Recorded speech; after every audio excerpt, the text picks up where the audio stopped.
अब रिकॉर्डिंग। तो क्रोम पे चलो।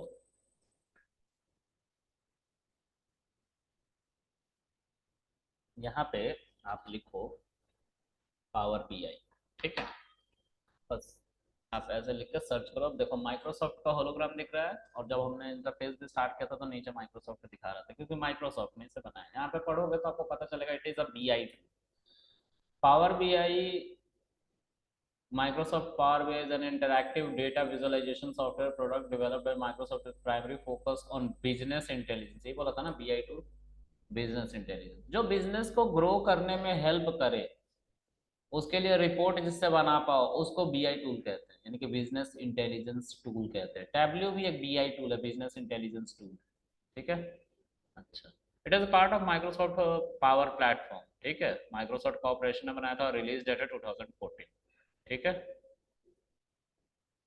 ओके। तो इस पे आप क्लिक करोगे।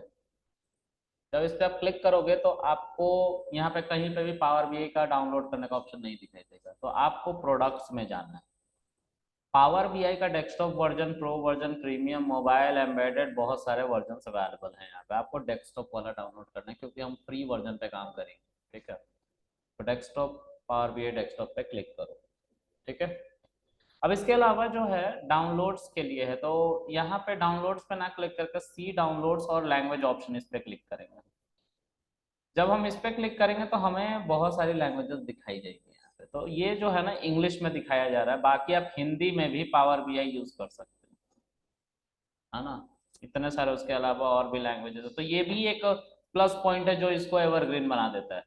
ठीक है, यूक्रेनियन लैंग्वेज जहाँ पर लड़ाई चले उसको भी डाला है इसमें। ठीक है, तो हम इंग्लिश में ही डाउनलोड करेंगे, हिंदी में मत कर लेना, है ना, क्योंकि हम नॉर्दर्न बेल्ट वाले हैं ना हमारी ठीक से हिंदी अच्छी ना इंग्लिश अच्छी। हम कहीं के नहीं है, हम बीच के हैं। हाँ, इंग्लिश है, हम इंग्लिश। तो डाउनलोड पे क्लिक करना। अब डाउनलोड पे क्लिक करोगे तो यहाँ पे दो सेटअप आ रहे हैं, तो आपको X64 सेटअप को डाउनलोड करना है। ठीक है, डाउनलोड, ये डाउनलोडिंग हमारी चल रही है। ठीक है, जितना टाइम लगे इसको डाउनलोड होने में हम देंगे।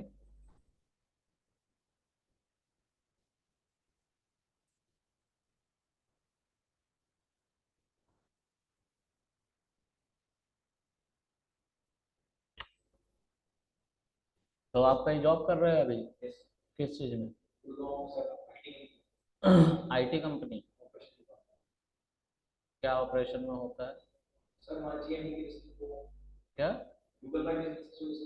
हाँ हाँ, तो कौन सा टूल यूज कर रहे हैं? सीआरएम है कोई? अच्छा, सही है।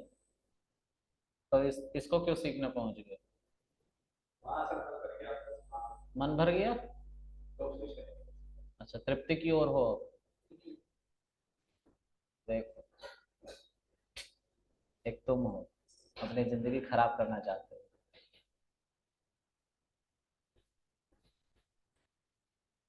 दुनिया में अभी रिकॉर्डिंग हो रही है ना, बंद कर देता हूँ।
देखो ये डाउनलोड हो गया। अब ये यहाँ पे भी दिखाई दे रहा है, प्लस आपका दिस पीसी में आप जाओगे ना डाउनलोड्स में, उसमें भी दिखाई देगा। इस पर डबल क्लिक कर लेना, डाउनलोडिंग स्टार्ट हो जाएगी। अब ये भी बताने वाली बात थी, लेकिन हम ऐसा सोच के चल रहे कि तुम्हें कुछ नहीं आता है। तो ये किसी ने अच्छा यहाँ से भी अंग्रेजी और हिंदी और बाकी सब हिंदी विंदी से चूज कर सकते हो, ठीक है, कुछ करना मत, इंग्लिश में ही रहने देना, नेक्स्ट कर। अब देखो ये विंडोज का डिफेंडर जो कहता है कि आपके पीसी में कुछ अनोनिमस आने वाला है, तो हमने बोला हाँ हम ही कर रहे हैं, यस चलने दो। प्रिपेयरिंग टू इंस्टॉल में जा रहे हैं, ठीक है। पावर भी कोई बड़ा कॉन्सेप्ट नहीं है, बहुत छोटा है, ठीक है, लेकिन जो इसके साथ टूल्स लगे हैं ना आगे, वो उसको लेंदी करते हैं। इंफ्रास्ट्रक्चर में जो क्लाउड कंप्यूटर हो गया, ये डेटा को इतना अलग अलग जगह स्टोर की, सेम डेटा को कई जगह स्टोर करके रखते हैं। अच्छा, तो कुछ और ऑप्शन नहीं है कि मैनिपुलेशन तो बचाना डेटा को, ये एक ही डेटा को तीन जगह स्टोर करते हैं। जैसे हडूप में है, तीन ड्राइव बनाए, फिर उसमें एक बी सी फाइल बनाई, सी को अलग रखा, ए और बी में सेम है। सोचो, तुमने मुझे एक काम दिया, मुझे कुछ पैसे देके कि मेरा डेटा तुम्हें रखना है, और मैं क्लाउड हूँ, ठीक है, तुम्हारा डेटा एक जगह पे रख दिया, और उस सेंटर में आग लग गई, तो मैं क्या बोलूँगा? सॉरी, आग लग गई, अब डेटा नहीं दूंगा। इसीलिए क्लोन किया जाता है अलग अलग जोन, और डेटा सेंटर्स इनके जहाँ जहाँ होते हैं उसका नाम भी किसी को नहीं पता है। पैसा लगता है ना, इसलिए तो चार्ज भी करते हैं डॉलर्स में। तो कोई और भी रास्ता होगा, ये आप और भी किसी और तरीके से रख सकते डेटा। देखो आज का समय डेटा बस रखने के लिए नहीं, बल्कि वेबसाइट जो है ना, अमेजन पहले होस्टिंग का काम नहीं करता था, लेकिन अब होस्टिंग का भी काम कर रहा है। अमेजन पे जाकर होस्ट हाँ हाँ। तो कहने का मतलब कि पहले डोमेन वोमेन नहीं खरीदना पड़ता था। ये है ना, ये कंप्यूटर मेरा, इस पे एक वेबसाइट लॉन्च कर दी, इसको इंटरनेट की कनेक्टिविटी दे दी और एक स्टैटिक आईपी दे दी, बस ये बन गया सर्वर। यही हम क्लाउड पे कर रहे हैं, ठीक है, इसलिए इतना तर्जुमा नाटक हो, है ना सर? तो आपको कैसे पता है सर? ध्यान से दूर हो क्या? मैंने थोड़ा बहुत पैसा बाकी था, तो मैं सोचा कि जैसे हॉस्टल में पढ़ा था, तो सही भी कोर्स है ना उसमें, आईटी में मैंने कहा कि उसके साथ वो एक लाइसेंस होता था, डोमेन बेचने के लिए लाइसेंस, डोमेन मेरा सर्वर तो हम उससे ले लेंगे, हम सिंगापुर सर्विस, बट डोमेन के लाइसेंस उसका भी बता रहा है कि हाँ कुछ क्लियरेंस, उसमें तो वास्ता हो गया कि इसमें भी नहीं आता था, जब कुछ हो गया ये मुझे लगा था तो मैं कैसा बोल रहा हूँ। बस सबसे बड़ी दिक्कत होस्टिंग की है, क्योंकि होस्टिंग बहुत महंगा है, सर्वर इंडिया के पास है नहीं, सिंगापुर से आया करते हैं कहीं।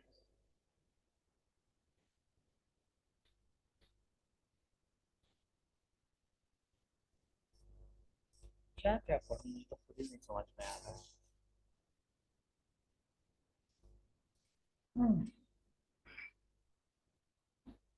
सर सीसीए ने कौन लाता है? उसके बगल में रहो।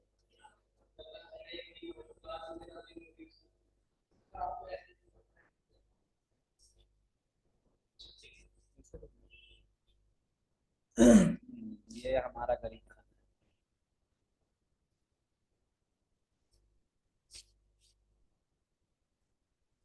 तो भी गलत फैमिली का शिकार होते हैं, यहाँ का कभी भी रूम बदल दिए जाते हैं। नहीं, मैं बता दिया करूँगा जब रूम बदला, लेकिन बदला नहीं जाएगा, यही रहेगा, स्टैटिक है, हम स्टैटिक आईपी पे काम करते हैं। तो देखो ये फिनिश कर दो तो लॉन्च हो जाएगा पावर भी, है ना, तो बंद कर दो। और इस वेबसाइट की अब जरूरत नहीं बची है, पावर भी खुद ही लॉन्च होगा। आईफोन 4 बजे शुरू, अब किसने भेज दिया, कौन है?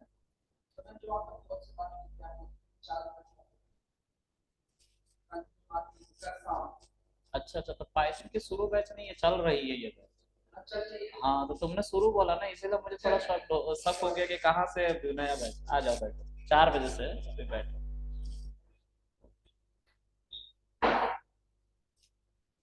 तो देखो ये पावर बीआई का तुम्हारा प्लेटफॉर्म है, इस पर तुम साइन अप साइन इन कर सकते हो, हम कर नहीं रहे हैं, यहाँ से साइन इन कर सकते हो, लेकिन इसको लॉग इन करने के लिए, साइन इन करने के लिए you need a email ID.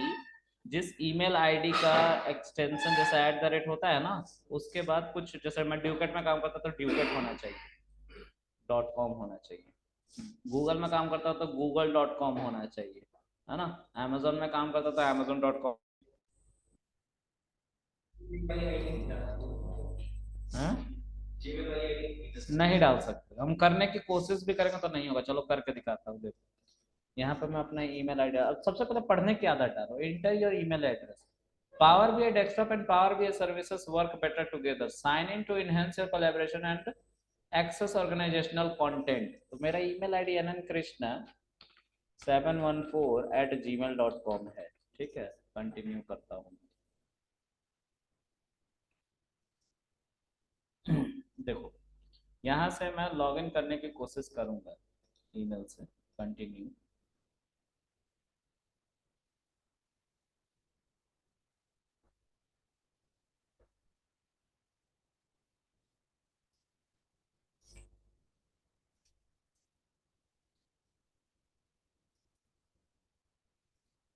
Allow नहीं किया ना, हट गया।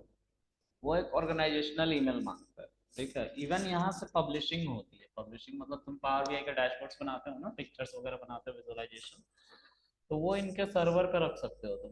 उसके लिए तुम्हें एक ऑफिशियल ईमेल चाहिए जिसका @ के बाद उस ऑर्गेनाइजेशन का नाम होना चाहिए, कुछ भी नहीं, @gmail होना चाहिए, है ना। चलो इतना समझ में आता है तो आगे बढ़ते हैं। ये हमारा पावर बीआई का इंटरफेस है, ठीक है। इसको जानने से, जानने के बाद हम कुछ ग्राफ के बारे में जानेंगे। 4 तरह के ग्राफ होते हैं जो हमें स्टैटिस्टिक के बारे में नॉलेज पूछते हैं, तो मैं उनके बारे में बात करूंगा। अभी मैं बस टूल्स डाउनलोड करना सिखाया हूँ। तो यहाँ पे जो ये ऑप्शन देख रहे हो ना, यहाँ से तुम डेटा फेच कर सकते हो। 200 से ज्यादा एरिया से डेटा फेच किया जा सकता है। मैं इसको दिखाता हूँ एक्सेस करके। देखो इस पर क्लिक करूंगा तो सब खुल रहा है। एक्सेल से तुम डेटा ले सकते हो, तुम पावर बीआई डेटा सेट से डेटा ले सकते हो। अगर कहीं तुम्हारा पावर बीआई पे अकाउंट है माइक्रोसॉफ्ट के साथ तो तुम वहां से डेटा ले सकते हो। डेटा फ्लो हो गया, डेटा वर्स हो गया, सब अलग अलग पोर्टल्स है। अब इन सबको हमने भी नहीं यूज किया क्योंकि 200 से ज्यादा पोर्टल्स है, ठीक है। एसक्यूएल सर्वर तो हम एसक्यूएल डेटाबेस के बारे में जानते हैं, वहां से हम इंपोर्ट कर सकते हैं। एनालिसिस सर्विसेज, अब ये पता नहीं क्या होता है। तो कहने का मतलब है कि बहुत सारी चीजें, ये देखो टी टेक्स्ट और सीएसवी है। जो सबसे ज्यादा तुम्हारा काम आएगा वो एडवांस एक्सेल आएगा, यानी कि एक्सेल, और सीएसवी आएगा, सबसे ज्यादा यही काम होता है। किसी वेबसाइट से डेटा को लेके आना है तो वेब को यूज करो और उस वेब में उसका लिंक दे दो, करके दिखाऊंगा मैं। वो डेटा इसी तरह से मोर पे जब क्लिक करोगे तो 200 से ज्यादा ऐसे रिसोर्सेस है जहां से डेटा आएगा, और ये वो सब दिखाई दे रहे हैं तुम्हें। इन सभी से अज्योर, स्पार्क, डेटा लेक, बहुत जगह से डेटा हम ला सकते हैं। गूगल एनालिटिक्स, है ना। मतलब यही इसको वो बनाता है, एवरग्रीन बनाता है। स्पार्क से ले आ सकते हो, हाइप से ले आ सकते हो, हडूप से ले आ सकते हो, बिग डेटा वगैरह से, है ना। तो इन सब जगह से आप डेटा ले आ सकते हो। 200 से ज्यादा ऐसे प्लेटफॉर्म है। चलो कैंसिल करते हैं इसको। फिर उसके इसके अंदर पता है ये क्यों पावरफुल अचानक से हुआ? क्योंकि इसके अंदर एक्सेल डाल दिया गया। ये सब ऑफिस 365 जिसको हम एमएस ऑफिस भी कहते हैं ना, उसमें ऑलरेडी है। वो यहाँ पे लेकर मर्ज कर दिया गया, जिसकी वजह से ये पॉपुलर हुआ, ठीक है। ये पहले अलग से सीखना पड़ता था लोगों को, टैब्ल्यू में भी होता था, और टैब्ल्यू में भी एडवांस एक्सेल सीखना पड़ता है। अब टैब्ल्यू अलग कंपनी है, एक्सेल अलग कंपनी, तो वो कॉस्ट एफिशिएंट भी नहीं पड़ रहा। लेकिन इसने तो एक्सेल को ही लेकर अंदर मर्ज कर दिया पावर बीआई के अंदर, क्योंकि पावर बीआई माइक्रोसॉफ्ट का और एक्सेल भी माइक्रोसॉफ्ट का, ठीक है। तो ये इसीलिए ज्यादा ट्रेंड कर रहे हैं, ठीक है। चलो आगे देखते हैं। अब उसी तरीके से यहाँ पे 3 चीजें हैं। रिपोर्ट व्यू, यहाँ पे हम डैशबोर्ड्स बनाते हैं, पिक्चर्स, विजुअलाइजेशन, ग्राफ, ठीक है। इसको हम रिपोर्ट व्यू कहते हैं, यही वो रिपोर्ट व्यू दिखाई देगा। अब तुम डेटा को रीड करोगे तो वो इस पोर्शन में आएगा, डेटा व्यू, ठीक है। यहाँ पे अभी कोई डेटा नहीं, तो देखो यहाँ पे भी तुम्हें दिखाई देगा गेट डेटा, और यहाँ पे भी दिखाई दे रहा है गेट डेटा। दोनों जगह से तुम डेटा फेच कर सकते हो, ठीक है। और ये है मॉडल। मॉडल का मतलब होता है डेटाबेस, लेकिन यहाँ पे मॉडल का मतलब है टेबल, ठीक है, अलग अलग जो टेबल आएंगे तुम्हारी कैसे कैसे एक दूसरे से कनेक्टेड है, वो यहाँ पे तुम चाहो तो बना कर दिखा सकते हो पिक्टोरियल फॉर्म, पिक्चर की फॉर्म। ठीक है, चलो। हाँ हाँ, एग्जाम्पल से समझाऊंगा, लेकिन अभी तो मैं ओवरव्यू दे रहा हूँ ना, अभी तो मैं इन सब के बारे में बात कर रहा हूँ। डोंट वरी, एग्जाम्पल मैं बहुत देता हूँ, अभी तो बहुत बहुत वाहियात वाहियात एग्जाम्पल देता हूँ। चलो हाँ, यहाँ पे देखो गेट डेटा है, इस पे क्लिक करोगे तो सबसे पहले हमें डेटा भी तो चाहिए होगा। अब डेटा कहाँ से ले आओगे, है ना? तो मेरे पास कुछ डेटा रखे हुए हैं, ठीक है। वो डेटा मेरा रखा हुआ है इसके अंदर। देखो ये तीन डेटा दिख रहा है ना, टिप्स और टाइटैनिक और वेदर। ठीक है, तो मैं वेदर का डेटा रीड करूंगा। ठीक है, तो ये हमारा क्लास ऑन गिट जो डेस्कटॉप पे है, उसके अंदर वीक डेज 10 डेटा एनालिटिक्स में है, इस पे जाएंगे तो वो हमारा जो शीट था, ये जो शीट है ये एक सीएसवी का शीट है। कैसे पता चलेगा सीएसवी क्या है? तो इस पे राइट क्लिक करो और प्रॉपर्टीज पे क्लिक करो। देखो यहाँ पे डॉट सीएसवी दिख रहा है। अब यहाँ पे आ जाओ, फिर से यहाँ पे कहीं सीएसवी दिख रहा है, इस पे क्लिक करो। देखो क्लास ऑन गिट, ये क्लास ऑन गिट था और उसके अंदर वीकडेज 10 डेटा एनालिटिक्स। इसके अंदर वेदर का जो डेटा था वो कहाँ गया?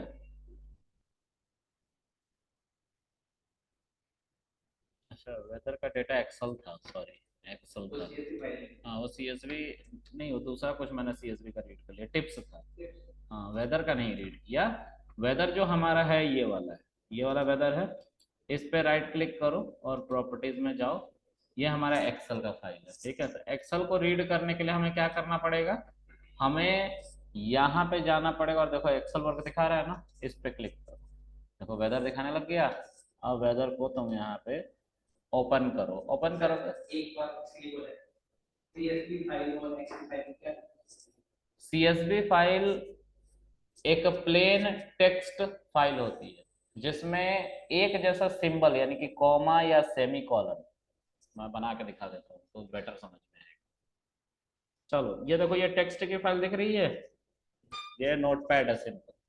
अगर मैं इसमें लिखूं नेम, एज और वेट, तीन बातें हैं और सब कॉमा से अलग हुई हैं। ठीक है, उसके बाद लिख दूं नेम में कृष्णा, कॉमा एज में 27 और वेट में 72।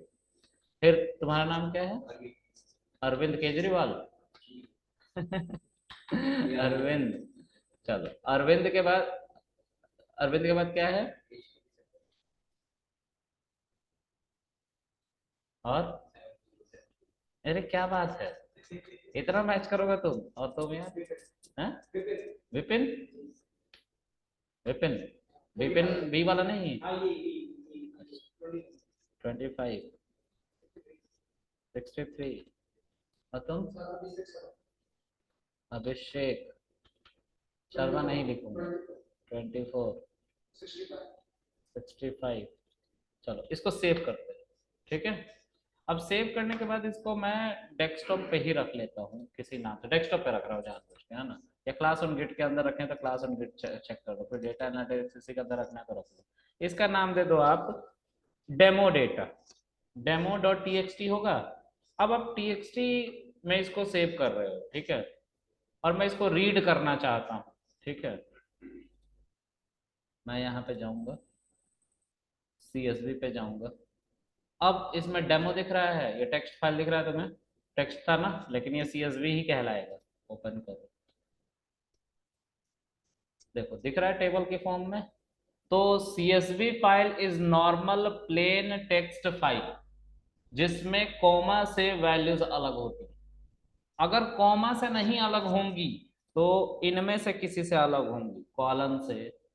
देखो स्क्रीन पे colon, equal sign, semicolon, space, tab. हमारा बाय डिफॉल्ट कॉमा से था, तो बाय डिफॉल्ट कॉमा से ही जो सेपरेट होता है वो हमारा सीएसवी फाइल है और वो टेक्स्ट फाइल है। खुलने के लिए अगर उसको हम ऐसे क्लिक करके खोलने की कोशिश करें टेबुलर फॉर्म में तो एक्सेल का सहारा लेता है खुलने के लिए। लेकिन जब हम उसको किसी पावर बीआई जैसे टूल पे रीड करने जाते हैं तो उसको रीड सीएसवी की मदद से ही किया जाता है, सीएसवी फाइल फॉर्मेट में रीड किया जाता है। और CSV फाइल एक टेक्स्ट फाइल होती है सिंपल, जो कॉमा से सेपरेटेड है, या उनके अलावा कॉलन से, इक्वल साइन से, सेमी कॉलन से, स्पेस से, टाइप से, इनसे। क्लियर है? ये डिफरेंस है। और एक्सेल की जो फाइल है उसका जो एक्सटेंशन होता है XLSX होता है, और वो प्योर एक्सेल की फाइल होती है और एक्सेल से ही खुलती है, उसमें कोई कॉमा वोमा का सीन नहीं है। उसमें सीन है तो एक्सेल में ही खुलेगा। ठीक है? CSV फाइल टेक्स्ट से भी खुल जाएगी और एक्सेल से भी खुल जाएगी। क्लियर है? चलो, इतना समझ। एक सेकंड, थोड़ा सा एक और बताना है, चीज बता दूं। यहाँ पे देखो, अभी मेरा जो डेटा है वो कॉमा से अलग हो रहा है ना। मैं चाहता हूं कि कॉमा से अलग हुए डेटा को, देखो ये अलग अलग कॉलम बना के दे रहा है, नेम, एज, वेट। अगर मैं कॉलन कर दूं तो कॉलन तो नहीं था मेरे डेटा में, सब एक ही कॉलन में आ जाएगा। देखो, सब एक ही कॉलन में आ गया, कॉलन 1 नाम दे दिया गया और सब एक ही कॉलन में रख दिया गया उठा के, क्योंकि सब तो कॉमा से अलग हो रहे थे ना। तो इसीलिए हम यहाँ पे कॉमा चूज करें। जब कॉमा करते हैं तो ये हमारा अलग टेबल में आ जाता है। क्लियर है? चलो, अब ये जो है इसको समझो। तो ये बेस ऑन पोस्ट 200 रोज कह रहा है। इसका क्या मतलब है? तो इतने छोटे डेटा पे इसको नहीं समझा पाएंगे, है ना। चलो एक काम करते हैं, हम इस डेटा को लोड कर लेते हैं। तो नीचे लोड बटन था ना, उस पर क्लिक कर दिए। अब ये डेटा लोड हो रहा है हमारा।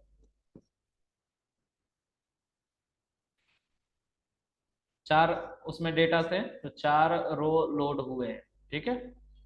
अब यहाँ पे आओ और देखो, एज नाम का कॉलम था, नेम नाम का कॉलम था, वेट नाम का कॉलम था, यहाँ पे हमारा डेटा दिखाई देता है। ठीक है? तो ये जब हम विजुअलाइजेशन कर रहे थे, देखो ये वाला है ना रिपोर्ट व्यू, तो इस पे जब पिक्चर बनाना होता है तब यहाँ पे हमारा डेटा दिखाई देता है। अगर हमें सिर्फ अपने डेटा को देखना है तो हमें इसमें जाना पड़ेगा, डेटा व्यू में, जो कि टेबल की फॉर्म में ही दिख रहा है। सब आसान है, यहाँ पे सब देख कर समझ में आता है। आ गए? अब देखो यहाँ पे है हमारा डेटा और उसी डेटा को यहाँ पे दिखाया जा रहा है। क्लियर है?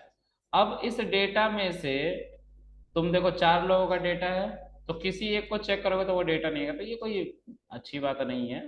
अगर आप इस डेटा को सॉर्ट करना चाहते हो असेंडिंग ऑर्डर में, तो आप सॉर्ट कर सकते हो। देखो, सॉर्ट असेंडिंग, तो A A K V ऐसे आ रहा है ना। अगर इसके अकॉर्डिंग, अच्छा देखो एक चीज और ध्यान देना, इस पे एक मार्कर आ गया है, इस पे एक फिल्टर लगने का मार्कर आ गया, फनल शेप जिसको हम कहते हैं, ऐसा आता है। इस पे क्लिक करो। इस पे भी तुम असेंडिंग या डिसेंडिंग में सॉर्ट कर सकते हो, तो बाकी सबको नहीं देखा जाएगा, इसके अकॉर्डिंग सब अपना रूप रंग बदल ले। अभी डिसेंडिंग ऑर्डर कर रखा, देखो मार्कर नीचे की साइड में। ठीक है? बड़े से छोटे क्रम में, है ना। उसी तरह से अगर इस पे लगाऊंगा तो इस पे भी डिसेंडिंग ऑर्डर करूंगा तो इन सब का मार्कर हट जा रहा है। एक ही पे लग सकता है, सब पे नहीं लग सकता। सिंपल यही कह रहा है। ठीक है? अच्छा, अभी क्या है कि इस डेटा में सब कुछ ठीक ठाक है, कुछ भी खाली नहीं है। ठीक है? तो ये समझ में आ रहा है, हम डेटा ऐसे रीड कर सकते हैं। एक एक्सेल के डेटा को रीड करके भी देखते हैं, वो भी इधर ही आ जाएगा, वो भी इधर ही आ जाएगा। तो होम पे जाएंगे, होम पे जाओगे और यहाँ पे क्लिक करोगे गेट डेटा, और CSV सॉरी एक्सेल की फाइल को रीड कर रहे थे। तो एक्सेल की फाइल के लिए एक वेदर करके डेटा बनाया गया और ये उसका सिंबल है। ठीक है? ओपन करो। ये भी डेटा मैंने मैनुअली बनाया था। ठीक है? सिखाने के लिए। अब इसमें देखो एक एक्सेल की शीट, क्योंकि एक्सेल के अंदर मल्टीपल टैब्स खुलते हैं। अगर आप लोगों ने कभी एक्सेल देखा हो तो एक्सेल के सीट के अंदर नीचे जो है मल्टीपल टैब खुल जाते हैं।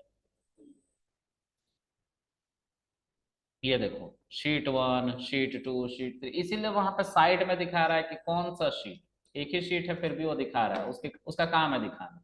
ठीक है? तो इस शीट पे आप चेक कर लो, ऐसे सारा डेटा दिख गया आपको। अब आप इस डेटा को लोड कर लो। तो लोड करोगे तो ये डेटा हमारा लोड हो रहा है, जिसमें 11 रो थे, और देखो ये डेटा यहाँ पे आ गया है। ठीक है? उस डेटा में 4 कॉलम थे, date, temperature, weather, wind speed. ठीक है? अब इस डेटा को आप मिनिमाइज करके सिर्फ इसको देखना चाहते हो, इसको देखो, और यहां से आप क्या कर सकते हो, इस डेटा पे क्लिक करोगे तो ये डेटा आपको दिखाई दे जाएगा। ठीक है? इस डेटा में बहुत सारी वैल्यू जो थी वो खाली थी, और वहां पे जब हम लोड कर रहे थे डेटा को तो नल लिखा हुआ आ रहा है। देखा था नल? तो वो इन्हीं जगह पे नल लिखा हुआ आ रहा है। ठीक है?